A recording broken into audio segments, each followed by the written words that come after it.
High, welcome to another video of Learnixa. আগের দিন আমরা দ্য ব্যাঙ্গেল সেলার্সের ইন্ট্রোডাকশন, ফার্স্ট স্ট্যান্জা এবং সেকেন্ড স্ট্যান্জার পুরো ডিটেলড এক্সপ্লানেশন জেনেছিলাম এবং তার বাংলা অর্থ সবটাই জেনেছিলাম। আজকে আমরা বাকি অংশটুকু অর্থাৎ থার্ড স্ট্যান্জা এবং ফোর্থ স্ট্যান্জা সম্পর্কে পুরো ডিটেলসে জানবো। তার বাংলা অর্থ, এক্সপ্লানেশন সমস্ত কিছুই আমরা জানবো। তো চলো দেখি কি বলছে। Some are like fields of sunlit corn made for a bride on her bridal morn. কিছু চুড়ির রং কেমন? সেই সূর্যের আলোয় মানে রঙিন হয়ে ওঠা শস্য ক্ষেতের মতো। কর্ন মিন্স ভুট্টা বলতে পারি, কিন্তু এখানে কর্নফিল্ড বলতে শস্য ক্ষেতের কথা বলা হচ্ছে। সেটা যে কোনো শস্য ক্ষেত হতে পারে। তোমরা দেখবে যে পাকা ধান বা যখন ভুট্টা মাঠের মধ্যে ফলে রয়েছে, তার উপর যখন সূর্যের আলো এসে পড়ে, সেই যে হলুদ আভা, সেটা কিন্তু আমাদের মনকে ভীষণ আরাম দেয়, ভীষণ চোখকে আরাম দেয়। সেটা কিন্তু ভীষণ আরামদায়ক, আমাদের মাইন্ডকে রিফ্রেশ করে দেয়। তাহলে সেই যে ইয়েলো কালার, সেই কালারের চুড়িও তাদের কাছে রয়েছে। এই যে তোমার সানলিট কর্ন, এটা কিন্তু আমরা বলতে পারি প্রোডাক্টিভিটি অ্যান্ড অ্যাবান্ডান্স, এই দুটো জিনিসকে সাজেস্ট করে থাকে।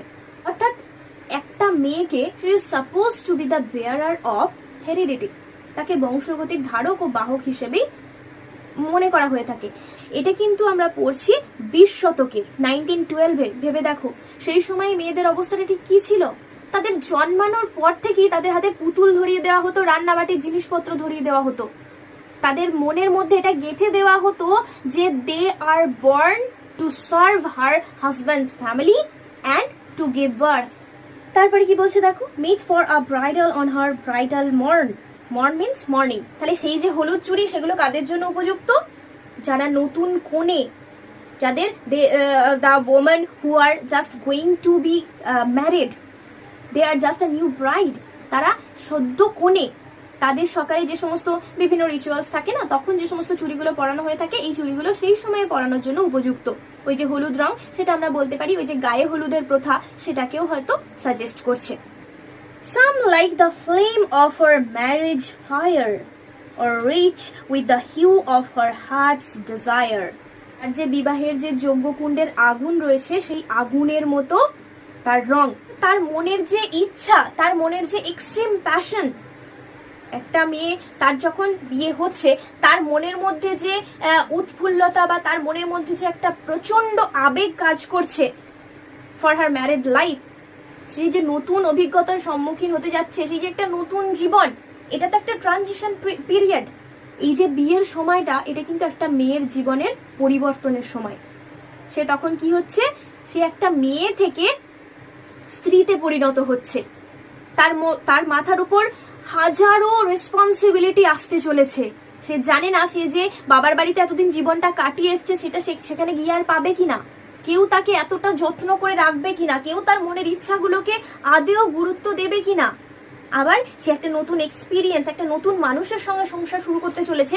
এর জন্য তার মনের মধ্যে একটা প্রচন্ড প্যাশন কাজ করছে। এই যে ম্যারেজ ফায়ার, এটাকে তার মনের মধ্যে যে extreme passion of a conjugal life, এটাকেও কিন্তু অনেক সময় সাজেস্ট করে থাকে। এই লাইনটা দেখো, এটা কিন্তু অ্যান এক্সাম্পল অফ alliteration.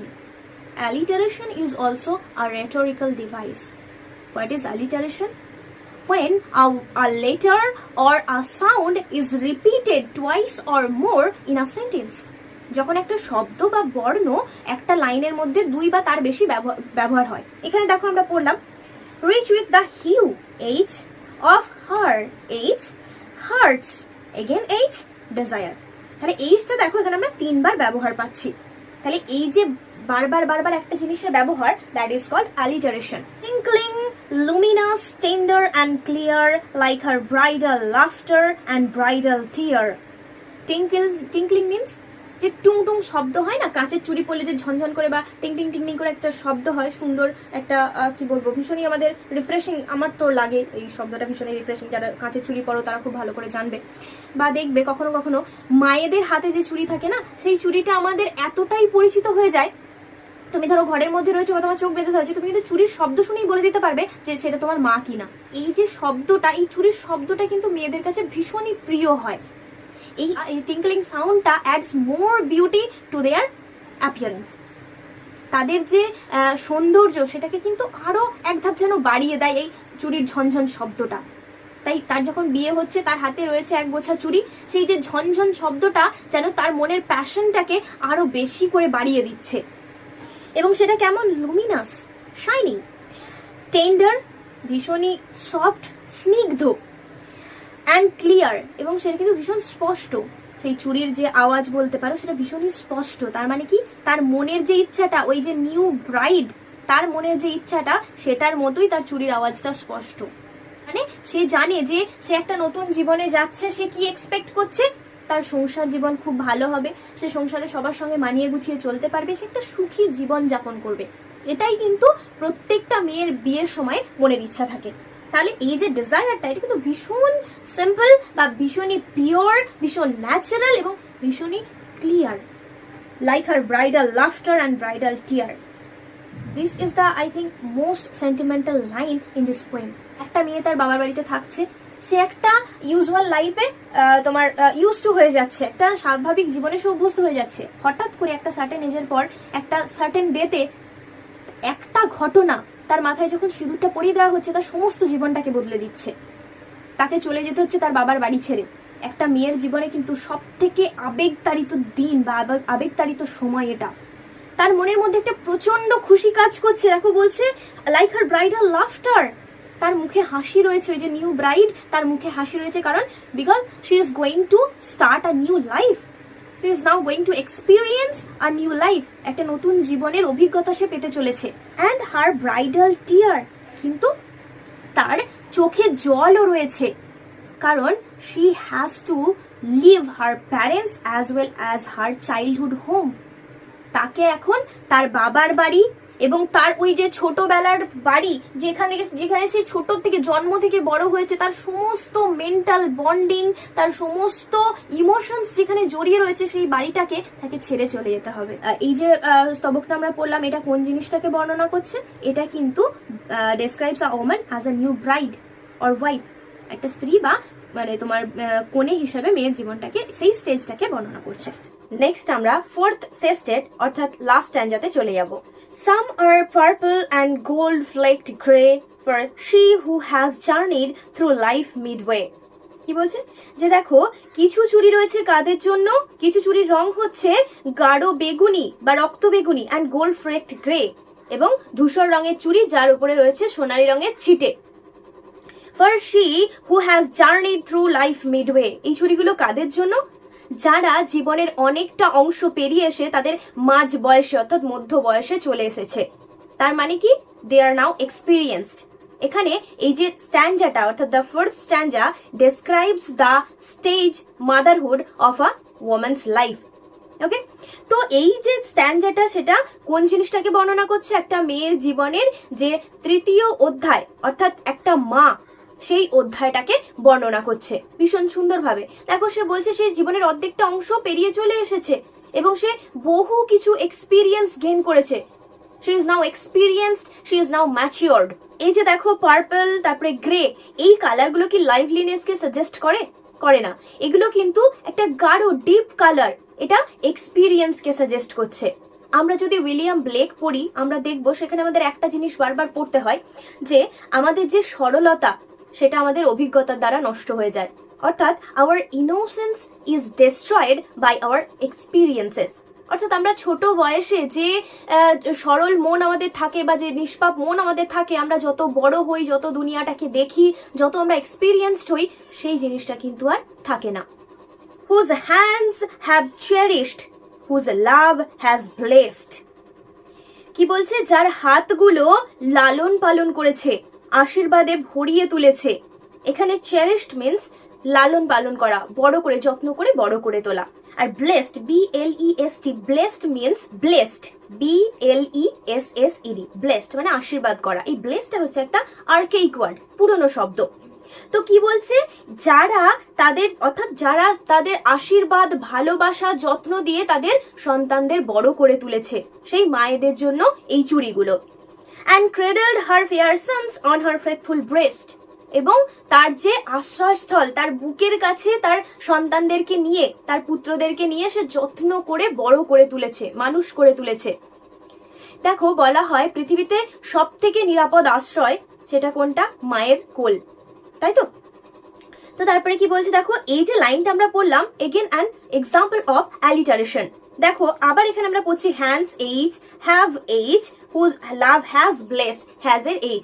এই এইজটা আবারও কিন্তু রিপিটেড হচ্ছে, তাই তো? তাহলে এই লাইনটাও একটা অ্যালিটারেশনের এক্সাম্পল। এখানে একটা কন্ট্রাস্টিং ব্যাপার দেখো, ফেয়ার সন্স অর্থাৎ পুত্র সন্তানের কথা বলা হচ্ছে। আমরা জানি যে একদম প্রথম থেকে কি এক্সপেক্ট করা হয়, women are expected to give birth only boy child। এটাই এক্সপেক্ট করা হয় যে মেয়েরা কি করবে, তারা শুধুমাত্র পুত্র সন্তানের জন্ম দেবে যারা বংশটাকে এগিয়ে নিয়ে চলতে পারবে। সমাজ কিন্তু এটা বোঝে না যে একটা সমাজকে এগিয়ে নিয়ে যেতে হলে একটা ছেলের যেমন দরকার, একটা মেয়েরও সমানভাবে দরকার। তারা ভালো পুত্রবধূ চায়, তারা ভালো মা চায়, কিন্তু কেউ চায় না যে কন্যা সন্তানের জন্ম হোক। ভেবে দেখো কতটা কন্ট্রাস্টিং ব্যাপার। একটা সন্তানকে লালন পালন করে বড় করে তুলতে দরকার একটা মায়ের, কিন্তু কখনোই তারা চায় না যে তার বাড়িতে কন্যা সন্তানের জন্ম হোক। তাহলে এখানে ওয়ামেন আর অলওয়েজ সাবডিউড, এই কথাটাই প্রমাণ করা হচ্ছে। অর্থাৎ মহিলাদেরকে সব সময় দমিয়ে রাখা হয়, দে আর অলওয়েজ ডমিনেটেড, এটাই এখানে কিন্তু বলা হচ্ছে। নেক্সট দেখো, and serves her household in her fruitful pride. সে কি করেছে, তার যে হাউস হোল্ড ডিউটিস অর্থাৎ তার স্বামীর প্রতি, তার স্বামীর সংসারের প্রতি, তার সন্তানদের প্রতি, তার সমস্ত দায়িত্ব সে ভীষণ সুন্দরভাবে পালন করেছে, উইথ প্রাইড, গর্বের সঙ্গে বা অহংকারের সঙ্গে।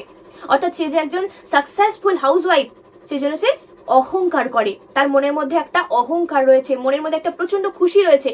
সে যে নিজের জন্য কিছু করেনি বা নিজের জন্য কিছু পায়নি, এটা কিন্তু সে কখনোই ভেবে দেখে না।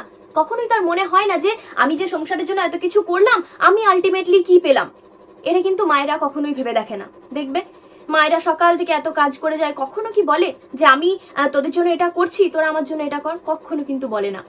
তাহলে মায়েরা সবসময় উইদাউট এন এক্সপেকটেশন তারা সমস্ত ডিউটি ভীষণ সুন্দরভাবে পালন করে যায়। অর্থাৎ সেই জন্য সমাজ কি মনে করে যে সেটাই তাদের ডিউটি, সেটাই তাদের জীবন, তাদের কিছু চাহিদার নেই, তাদের কিছু পাওয়ার নেই। and worships the gods at her husband's side। এবং সে কি করছে, তার হাজব্যান্ডের পাশে থেকে তার সংসারের জন্য ঈশ্বরের কাছে প্রার্থনা করছে। মা কিন্তু কখনোই ঈশ্বরের কাছে গিয়ে বলবে না যে হে ঈশ্বর আমাকে এত টাকা দাও, কি আমার আমার আমার এই কাজটা করে দাও, বা আমার পার্টিকুলার আমার জন্য কিছু দাও। মা কি বলবে, মা আমার সংসারকে ভালো রেখো, কি হে ভগবান আমার সংসারকে ভালো রেখো, আমার স্বামীকে ভালো রেখো, আমার সন্তানদের ভালো রেখো। মা কিন্তু এটাই বলবে। মা কিন্তু নিজের জন্য কখনো বলবে না যে আমার পার্টিকুলারলি এটা চাই। তাহলে দেখো মায়েরা কিন্তু বা মেয়েরা কিন্তু আজীবন উইদাউট এনি এক্সপেকটেশন তাদের ডিউটিগুলো সুন্দরভাবে পালন করে যায়। কিন্তু এখানে তাদের যে গুরুত্ব সেটা কিন্তু কেউ বোঝেই না। তাদেরকে মনে করা হয় দে আর বর্ন ফর দ্যাট, তারা এটার জন্যই জন্মেছে, তাদের জীবনের উদ্দেশ্যই এটা, যে তার জীবনের উদ্দেশ্য কি, তার স্বামীর সংসারকে, তার সন্তানদেরকে লালন পালন করা, তাদেরকে বড় করে তোলা। তো দেখো এই যে ব্যাপারটা, যে একজন স্ত্রী হয়েও সে কি করছে, স্বামীর পাশে থেকে কাঁধে কাঁধ মিলিয়ে সংসারের উন্নতির কথা ভাবছে। এই যে ব্যাঙ্গেল সেলার্স, তারা কারা পড়েছি আমরা, যে তারা ওমেন, তারা মহিলা, তারা চুড়ি বিক্রি করতে যাচ্ছে কিসের জন্য, নিজের জন্য, তার সংসারের জন্য, সংসারের ইনকামের জন্য। তাহলে দেখো নারীরা যখন কাঁধে কাঁধ মিলিয়ে, যতই পুরুষের সঙ্গে কাঁধে কাঁধ মিলিয়ে তাদের সংসারের উন্নতির কথা ভাবুক না কেন, তাদের কিন্তু সেই যে প্রাপ্য সম্মান সেটুকু কিন্তু দেওয়া হচ্ছে না। দে are always dominated, they are always secondary, তাদের কিন্তু কখনোই আগে গুরুত্ব দেওয়া হয় না। আর একটা জিনিস দেখো, এখানে মেয়েদের যে সুখটা, সেটাকে কিসের সঙ্গে, মানে কোন জিনিসটাকে এটা এমবডিমেন্ট হিসেবে ব্যবহার করা হচ্ছে দেখেছো, গ্লাস ব্যাঙ্গলস। আমরা জানি glass bangles are very much fragile, ভীষণভাবে ভঙ্গুর, একটু টুক করে ঠকা লাগলে কিন্তু ভেঙে পড়ে যায়। তাহলে সেটা যদি মেয়েদের সুখের প্রতীক হয়, এটা কি বোঝাতে চাইছে বলতো, যে মেয়েদের সুখটা ভীষণভাবে ফ্র্যাজাইল, ভীষণভাবে অস্থায়ী, তাদের সুখটা কিন্তু ভীষণ ক্ষণস্থায়ী, যে কোনো সময় তাদের সুখটা চলে যেতে পারে। যেমন আমরা জানি যে একটা মেয়ের যদি হাজব্যান্ড মারা যায়, তাকে কিন্তু তার পছন্দের রঙিন শাড়ি বা বলো বা রঙিন চুড়ি কোনো কিছুই পরতে দেওয়া হবে না। তাহলে তার ওই সমস্ত সুখটা, সমস্ত কিছু নির্ভর করছে ওই সামান্য কিছু কাঁচের চুড়ির ওপর। অর্থাৎ মেয়েদের জীবনটাই এমন, তাদের জীবনটাই এতটাই ফ্র্যাজাইল। তো এই ছিল আজকের কবিতা। আশা করি তোমাদের বুঝতে কোনো অসুবিধা হয়নি। আমি পুরো কবিতাটাতে লাইন বাই লাইন এক্সপ্লানেশন করার সময় স্ক্রিনে কিছু দেখবে ইম্পর্টেন্ট পয়েন্টস আমি করে দিয়েছি, সেগুলো তোমরা একটু নোটস ডাউন করে রেখো যাতে পরবর্তীকালে তোমাদের পড়তে সুবিধা হয়। আর ভিডিওটা আমি আজকে এখানেই শেষ করছি।